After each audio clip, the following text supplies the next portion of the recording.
Levels Production. Auskuda Passion Java Kwabam Takuna kungoyimba zvenyoro zvisingarirewo paredio pasi FM stereo ukaiteererawo pawati aisinziyo vauya vakomana vero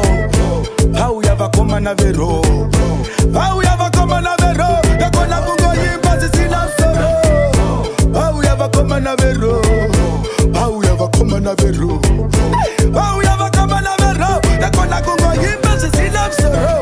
ini ndakona kungoyimba zvenyoro zvisingarirewo paredio pasi FM stereo ukaiteerera levels what aisinziyo Mike Tipa unoridza nziyo chitanga waterera iyo iro aidiwa paredio vauya vakomana vero vauya vakomana vero vauya vakomana vero takona kungoyimba zvisina musoro vauya vakomana vero vauya vakomana vero vauya vakomana vero takona kungoyimba zvisina musoro simdanzo mangoma ekuhoro asi mangoma ekukitchen party mangoma atinonzwa nemagaizi takarohwa nemandudu tiri kuhoro variko wani vanoimba gospero koinda tadzindaimba zvemuchero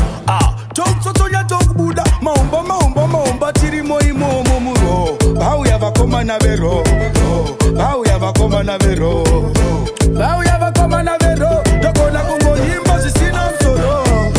vauya vakomana vero vauya vakomana vero vauya vakomana vero tamba toyimba zvisina musoro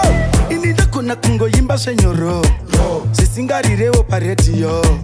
pasi FM stereo ukaiteerera levels what aisinziyo Mike Tipa unoridza nziyo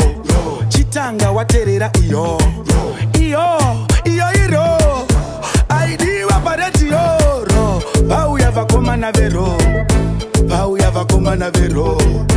vauya vakomana vero takona kungoyimba zvisina musoro vauya vakomana vero vauya vakomana vero vauya vakomana vero takona kungoyimba zvisina musoro simdanzo mangoma ekuhoro asi mangoma ekukitchen party mangoma atinonzwa nemagaizi takarohwa nemandudu tiri kuhoro Levels Production. Passion Java Records.